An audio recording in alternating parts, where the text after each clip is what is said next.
Mr. Speaker, it's an enormous pleasure to follow the very capable Senior Whip and Member for Taupo in her speech for commending this fifth budget by Bill English. And it's a budget that builds on the momentum that the previous four budgets have set in place, and it absolutely guarantees, Mr. Speaker, the next steps towards a much brighter future, not just for this current generation but for the generations yet to come, because this is a budget, Mr. Speaker, that delivers for all New Zealanders where it counts. And it's a budget that continues the very prudent, careful, responsible fiscal stewardship of Bill English and John Key and this national-led government. And I don't think, Mr. Speaker, that in fact the team of Bill English and John Key are being given enough credit for the terrific job that they have done in steering our country through the worst economic conditions since the 1930s. Not just here in New Zealand, but those international conditions have been the most challenging to face several generations. And so I think they've been doing a great job for New Zealand, and they've been doing a great job for the people of Coromandel, Mr. Speaker.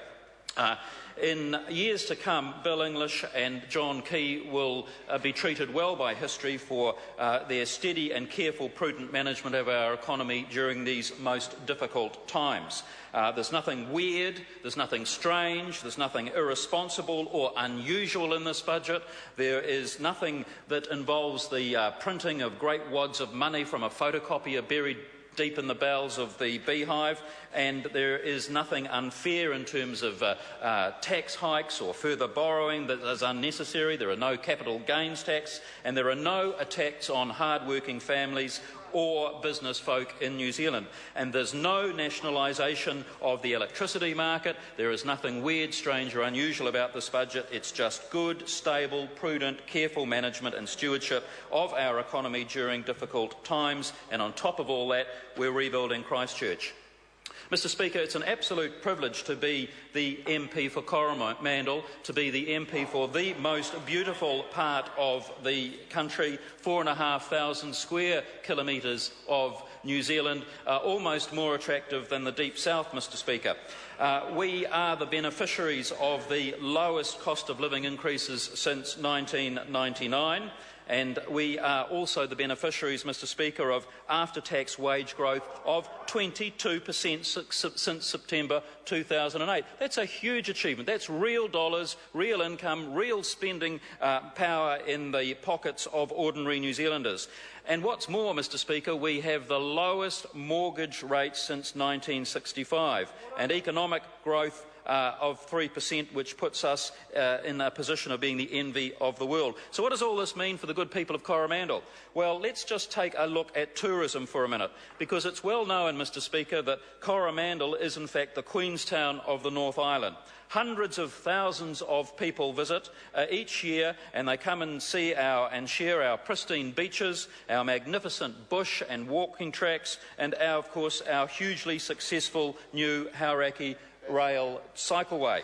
The cycleway, Mr. Speaker, has been a magnificent success in absolutely every regard. It's part of the John Key plan for a nationwide network of cycleways, and it was opened, Mr. Speaker, only 13 months ago, and already it's meeting and exceeding every possible projection that was set for it. Originally, the projection was, Mr. Speaker, that after 5 years, some 45,000 people would use the cycleway. But in just January, February and March of this year, sir, over 36,000 people took advantage of that new cycle track. 36,000 people, and according to a study organised by the Waikato University, each of them spending on average $103 in our region. That has enormous benefit to our local economy. That is a huge positive input of cash and money and enterprise into our region. So it's not just locals, Mr. Speaker, that are enjoying the Coromandel and its pristine, beautiful treats and delights, but of course it's international tourists as well. And Budget 2013 provides a massive $158 million of extra funding for tourism.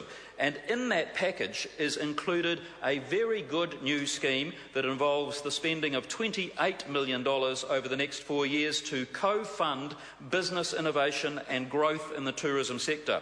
And the initiative, Mr Speaker, is called the Tourism Growth Partnership, and it's a scheme that means that government will partner with enterprise and individuals and entrepreneurs from the tourism sector to co-fund up to 50% of new ventures and new exciting innovative tourism ideas. This is real investment not only for New Zealand but for Coromandel.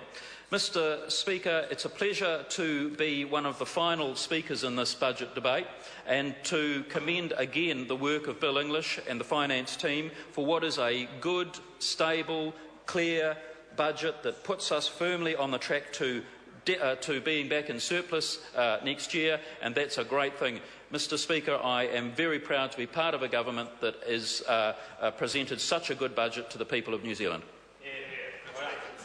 Chris Hipkins. Thank you very much, Mr Speaker, and I'm very happy to take this, the final